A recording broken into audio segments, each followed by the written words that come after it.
दोस्तों, भारत के hypersonic missile विकास कार्यक्रम को गति देने के लिए बीते 19 दिसंबर को एक नई अहम सुविधा हासिल हुई है। दरअसल हैदराबाद में डीआरडीओ की प्रयोगशाला में एक नई हाइपरसोनिक विंड टनल का उद्घाटन रक्षा मंत्री राजनाथ सिंह ने किया है, जहां आवाज से 5 से 12 गुना अधिक गति वाली रॉकेट प्रणालियों का परीक्षण किया जा सकता है।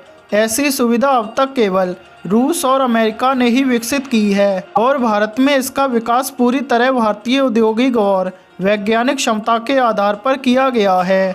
इस सुविधा का इस्तेमाल हाइपर प्लेन जैसी अत्यधिक जटिल अंतरिक्ष व हमलावर मिसाइल प्रणालियों के विकास में किया जा सकता है। दुश्मन के ठिकानों पर मिसाइलों से अचूक हमला करने की भारत की क्षमता इस विंड टनल की वजह से बेमिसाइल हो जाएगी। हाइपरसोनिक मिसाइलें जब दुश्मन की धरती पर गिरेंगी तो उसे अपने बचाव के लिए क्षण भर का भी वक्त नहीं मिलेगा। ऐसे में जानकारों का कहना है कि हमलावर बैलिस्टिक मिसाइलों के विकास की दौड़ में भारत पीछे तो रहा है, लेकिन देर से ही सही मंजिल तक पहुंच चुका है। हालांकि भारत ने अब तक 350 किलोमीटर मारक दूरी वाली पृथ्वी और 700 से 5000 किलोमीटर क्षमता वाली अग्नि के अलावा पनडुब्बियों से छोड़ी जाने वाली मिसाइलों का भी सफल विकास किया है। लेकिन अब भविष्य हाइपरसोनिक मिसाइलों का है, जिनके विकास की दौड़ में भारत अमेरिका और रूस के बाद तीसरे स्थान पर चल रहा है। हालांकि चीन ने भी हाइपरसोनिक मिसाइल बनाई है, लेकिन वो स्क्रैम जेट तकनीक वाली नहीं है, जिसके चलते चीन को भी खौफ होने लगा है।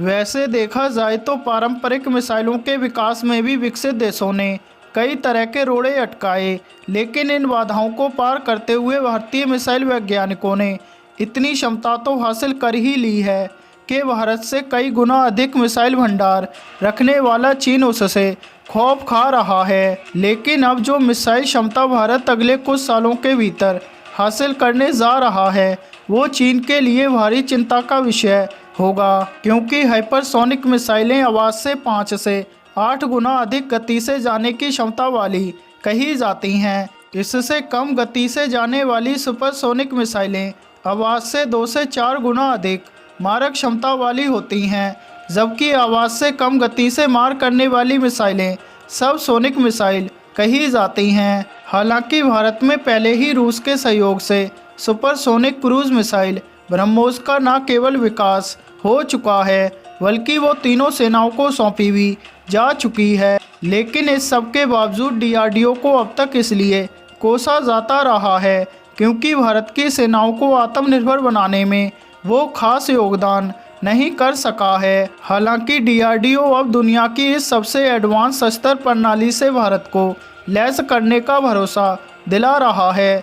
इस हाइपरसोनिक कार्यक्रम से भारत को अंतरिक्ष और मिसाइल ताकत बनाने की दिशा में उसने अहम कदम उठाए हैं और बीते 7 सितंबर को ऐसे ही हाइपरसोनिक टेक्नोलॉजी डेमोन्स्ट्रेटर व्हीकल यानी HSTV का सफल परीक्षण करके हाइपरसोनिक दुनिया में अपने प्रवेश की घोषणा कर दी थी। ऐसे में मिसाइल वैज्ञानिकों का दावा है कि हम 4 से 5 सालों के भीतर ही आवाज़ से 6 से 7 गुना अधिक गति से मार करने वाली हाइपरसोनिक मिसाइलों का विकास कर लेंगे।